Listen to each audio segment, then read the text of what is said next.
వీక్షకులందరికీ నమస్కారం. అందరికీ నూతన ఆంగ్ల సంవత్సర శుభాకాంక్షలు. చాలామందికి క్యూరియాసిటీ ఉంటుంది, వచ్చే సంవత్సరం గ్రహగతుల్లో ఏమైనా మార్పులు ఉన్నాయా? అసలు నిజానికి క్యూరియాసిటీ ఉన్నా లేకపోయినా తెలుసుకోవాల్సినటువంటి విషయం ఏంటంటే గ్రహగతులు ఎలా ఉన్నాయి. ఈ దీర్ఘ సంచార గ్రహాలను బట్టి చూసేటువంటి ఈ సంవత్సర ఫలితాల్లో ఈ 2025వ సంవత్సరం జనవరి 1వ తారీఖు నుండి డిసెంబర్ 31 వరకు ఏ గ్రహాల తాలూకు అనుకూలత, ఏ గ్రహాల తాలూకు ప్రతికూలత మన మీద ఉంది అని తెలుసుకోవడం ద్వారా ఒక నిర్దిష్టమైనటువంటి ఒక ఆలోచన వస్తుంది. పలానా గ్రహం మనకు అనుకూలంగా ఉంది, పలానాది ప్రతికూలంగా ఉంది అని ఒక ఇయర్ని ప్లాన్ చేసుకోవచ్చు. ఉదాహరణకి గురువు అనుకూలంగా ఉన్నట్టయితే ఆ సంవత్సరంలో నూతన వస్తువులు, వాహనాదులు, ఉద్యోగంలో ఎదుగుదల, లేదా ఏదైనా ఇల్లు కట్టుకోవడము, సంతానం కలగడం, వివాహాది శుభకార్యక్రమాలు జరగడం, ఇటువంటి వాటి మీద ఎక్కువ ప్రభావాన్ని చూపిస్తారు. శనేశ్వరుడు అనుకూలంగా ఉంటే ఆర్థిక స్థితిగతులు మెరుగుపడుతూ ఉండడం, రాజకీయ లబ్ధి ఉండడం, జనాకర్షణ కలగడం, వ్యాపారాభివృద్ధి కలగడం, విదేశీయానం కలగడం, ఇటువంటివన్నీ కూడా జరుగుతాయి. రాహుకేతువుల అనుకూలత వల్ల కూడా చాలా రకాలైనటువంటి సమస్యలు, అటు మాతృ వర్గం నుండి ఏదైనా ఆస్తిపాస్తులు రావాల్సి వచ్చినా, మాతృ భ్రాతృ శాపాదులు ఉన్నా, లేదా మరి ఏ ఇతరత్ర వంశపారంపర్య ఆస్తుల నుండి ఏదైనా తగాదాలు ఉన్నా అటువంటి వాటి నుండి బయటపడడానికి, శత్రు రోగ రుణ బాధల నుండి బయటపడడానికి, అనారోగ్య సమస్యల నుండి బయటపడడానికి కూడా ఈ గ్రహ సంపత్తి చాలా ముఖ్యంగా ఉపయోగపడుతుంది. కాబట్టి ఈ 3 కీలకమైన గ్రహాలు ఏ విధంగా యోగిస్తున్నాయి, ఈ సంవత్సరం ఒక విశేషమైనటువంటిది ఏంటి అంటే దాదాపుగా 3 దీర్ఘ సంచార గ్రహాలు కూడా మారుతూ ఉన్నాయి. ఎప్పుడు ప్రతి సంవత్సరం ఏమవుతుంది అంటే గురువు కానీ రాహువు కానీ, ప్రతి సంవత్సరం గురుడు మారతారు, గురుడితో పాటు అప్పుడప్పుడు శని మారతారు, లేదా గురుడితో పాటు అప్పుడప్పుడు రాహువు మారుతారు. ఈ సంవత్సరం ఏమవుతుంది అంటే 3 గ్రహాలు కూడా మారుతూ ఉన్నాయి. అంటే గురువు మే నెల 15వ తారీఖు దగ్గర నుండి మిథున రాశిలోకి ఆయన సంచారం చేస్తారు. శనేశ్వరుడు ఈ సంవత్సరం మార్చి 30వ తారీఖున కుంభరాశిని వదిలిపెట్టి మీనరాశికి వెళ్తారు. అలాగే రాహువు మే 21వ తారీఖున మీనరాశిని వదిలిపెట్టి కుంభంలోకి వెళ్తారు. రాహుకేతువులు వక్రంలో ప్రయాణం చేస్తారు కాబట్టి వెనక్కి వెళ్తారు. సో ఒకే నెలలో 2 పెద్ద గ్రహాల మార్పు. అదేంటి? మే నెలలో గురు రాహువుల యొక్క మార్పు, దానికి మునిపే ఈ మార్చి 30వ తారీఖున శని మార్పు. కాబట్టి ఇది చాలా కీలకమైనటువంటి సంవత్సరం. చాలా గ్రహగతుల్లో మార్పులు, 3 గ్రహాల్లోనూ దీర్ఘ సంచార గ్రహాలు, అంటే రాహుకేతువులు అంటే 2 కింద లెక్కేసుకుంటే 4 గ్రహాలు. ఈ క్రియాశీలకమైనటువంటి మార్పుల్లో లాభపడేటువంటి రాశుల్లో మీ రాశి ఉందా లేదా అనేటువంటిది మనం తెలుసుకుందాం. వీక్షకులందరికీ నమస్కారం. 2025వ సంవత్సరంలో సింహరాశి వారికి ఏ విధమైనటువంటి గ్రహస్థితులు ఉన్నాయి? నిజానికి చెప్పాలి అంటే సింహరాశి వారు గత సంవత్సరం చాలా మిశ్రమమైనటువంటి గ్రహ సంపత్తిని అనుభవించారు.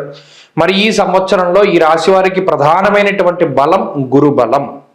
మే నెల దగ్గర నుండి గురుడు బలంగా సంచారం చేయబోతూ ఉన్నారు. గురు బలం వస్తోంది.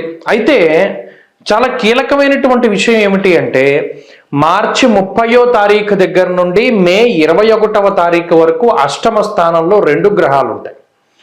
అష్టమ రాహు, అష్టమ శనేశ్వరుడు. నిజానికి ఇవి 2 మరి పాపగ్రహాలు, దీర్ఘ సంచార గ్రహాలు కదా. అష్టమ స్థానంలో శనేశ్వరుడు ఉండడం, అష్టమంలో రాహు ఉండడం వల్ల ఇది కొంత ఇబ్బందికరమైనటువంటి పరిస్థితిని సూచిస్తోంది. అది ఆరోగ్యపరమైనటువంటి విషయాల్లోనూ, లేదా ప్రయాణాలు చేసేటప్పుడు, లేదా ఏదైనా నిర్ణయాలు తీసుకునేటప్పుడు చాలా జాగ్రత్తగా ఉండాలి. ఏప్రిల్ 1వ తారీఖు నుండి మే నెల 21వ తారీఖు వరకు ఆ 2 గ్రహాల యొక్క కలయిక అనేటువంటిది ఉంటుంది. కాబట్టి ఆ టైం పీరియడ్, ఈ 1 నెల 20 రోజుల పాటు చాలా జాగ్రత్తగా ఉండాలి. అది మినహాయించి సింహరాశి వారికి మిగతాదంతా కూడా కొంత బాగానే ఉంది. ఇక్కడ రాహు, అష్టమ రాహు యొక్క దోషం ఈ సంవత్సరం పోతోంది. అష్టమ రాహు ఎక్కువగా నరాలకి సంబంధించిన సమస్యలు, వెన్నుపాము సంబంధించిన సమస్యలు, గ్యాస్ట్రిక్ సమస్యలు, ఇలా అనేక రకాలైనటువంటి రుగ్మతలకి కారణమై గత 18 నెలలుగా ఆయన వ్యతిరేకమైన ఫలితాలను ఇస్తూ ఉన్నారు. మరి ఈ సంవత్సరంలో అష్టమరాహు యొక్క దోషం పోయింది కదా, ఆయన 7వ స్థానంలోకి మారారు. జన్మరాశిగత కేతు తాలూకు ఫలితాలను కూడా ఈ రాశి వారు చూస్తారు. అయితే మే నెల 15వ తారీఖు నుండి గురుబలం వస్తోంది. ఇక్కడ గురుబలం రావడం చాలా కీలకం. ఎందుకంటే శనేశ్వరుడు కొంత ప్రతికూలంగా ఉన్న అష్టమ శని యొక్క దోషం ఏర్పడినప్పటికీ కూడా రాహు అష్టమ స్థానం నుండి బయటపడడం, గురుబలం లాభస్థానంలో రావడం, యశోవృద్ధిర్ బలం తేజ సర్వత్ర విజయ సుఖం అన్నారు. ఎక్కడికక్కడ గురుడు అటు ఆర్థిక సంబంధమైనటువంటి వ్యవహారాల్లో, అంటే ఈ రాశి వారిని కనుక మనం దృష్టిలో పెట్టుకుంటే మే నెల వరకు ఉన్నటువంటి గ్రహగతులు అంత అనుకూలంగా లేవు. మే నెల తర్వాత నుండి ఈ రాశి వారి యొక్క గ్రహస్థితి మారుతూ ఉన్నది. అంటే మే దగ్గర నుండి నిజానికి 2025లో ఈ రాశి వారికి బాగుంటుంది. ఇంకా చెప్పుకోవాలి అంటే ఉగాది దగ్గర నుండి బాగుంటుందని చెప్పచ్చు. ఉగాది దగ్గర నుండి ఉండేటువంటి అంటే ఇంకా మిగతా చిన్న గ్రహాల యొక్క స్థితిగతుల్ని వాటిని కన్సిడర్ చేస్తే ఉగాది నుండి బాగుంది. ఉగాది లోపు ఉండేటువంటి మాసాల్లో చాలా జాగ్రత్తగా ఉండాలి. ఆ గ్రహస్థితి అటు ఆరోగ్యంపై అలాగే ఆర్థిక పరిస్థితులపై ఎక్కువ ప్రభావాన్ని చూపెడుతుంది.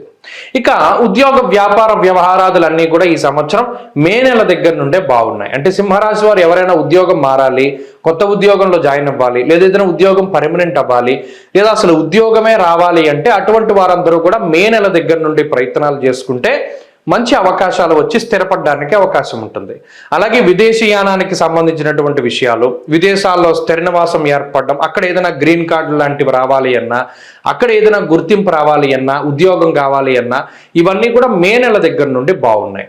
ఇక సంతానానికి సంబంధించినటువంటి విషయాలు చాలా బాగున్నాయి.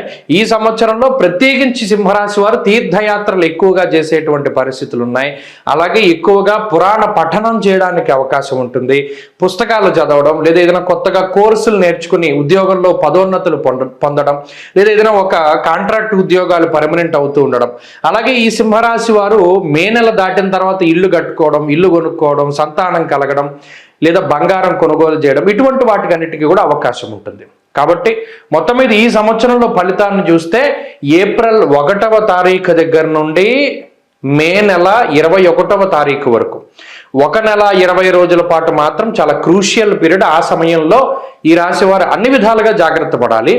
అది దాటిన తర్వాత నుండి ఈ రాశి వారికి అద్భుతమైనటువంటి రోజులు ప్రారంభం అవుతాయి. కాబట్టి ఈ సంవత్సరంలో సింహరాశి వారు ఆ ఒక్క పీరియడ్ జాగ్రత్తగా ఉంటే సరిపోతుంది. ఇక ఈ సంవత్సరంలో అటు చదువర్లకు కానీ, లాంగ్ టర్మ్ కోచింగ్లు తీసుకునేటువంటి వారు, లేదా ఏదైనా కాంపిటేటివ్ ఎగ్జామ్స్కి ప్రిపేర్ అయ్యేటువంటి వారికి మంచి అవకాశాలు ఉన్నాయి. వాళ్ళు మంచి ఉత్తీర్ణత సాధించడానికి, మంచి గుర్తింపు పొందినటువంటి కళాశాలల్లో చదువుకోవడానికి, లేదా గొప్ప పోస్టులు వాళ్ళు పొందడానికి అవకాశం ఉంటుంది. కాబట్టి ఈ సంవత్సరంలో ప్రధానంగా చేయవలసింది మరి అష్టమ శని యొక్క దోషం కోసం. గత 18 నెలలుగా రాహు అష్టమంలో ఉంటే ఇక 2.5 సంవత్సరాల పాటు అష్టమ శని దోషం ఉంటుంది. అందువల్ల ప్రతి శనివారం నాడు వీలుంటే అష్టమ శని దోష పరిహారం కోసమై శివాలయంలో నంది దగ్గర దీపం పెట్టాలి ఒకటి. రెండవది, ప్రతి నెల మొదటి శనివారం నాడు నువ్వులు, అంటే మళ్ళీ కేజీలు కాదు, 5 రూపాయల నువ్వులు, నల్ల హల్వా, నల్లటి వస్త్రము, ఒక గొడుగు, లేదా ఏదైనా నలుపు రంగులో ఉండేటువంటి పళ్ళు, ఇవి సంకల్పపూర్వకంగా దానం చేయగలిగితే అష్టమ శని యొక్క ప్రభావం తగ్గుతుంది. ఈ అష్టమ శని ఎంతసేపు కూడా ఏదైనా ఒక పని చేయడంలో ఆటంకాన్ని కలగజేస్తారు, ఏదైనా ఆరోగ్యపరమైనటువంటి సమస్యలను తీసుకొస్తారు, ఆకస్మికంగా ఏదైనా ఇబ్బందులను తీసుకొస్తారు. కాబట్టి ఆ విషయాలపై జాగ్రత్తగా ఉంటే సరిపోతుంది. కోపాన్ని ఎంత తక్కువగా మీరు తగ్గించుకుంటే, ఎంత తక్కువగా ప్రదర్శిస్తే అంత మంచిది. మౌనంగా ఉండండి. అలాగే గురుబలం పెరిగేంత వరకు మొదటి 5 నెలల్లోనూ అంత ఎక్కువ ప్రయోగాలు చేయకండి. జీవితంలో ఎలా సాగేది అలా సాగనివ్వండి. మంచి ఫలితాలు సంప్రాప్తమవుతాయి. స్వస్తి.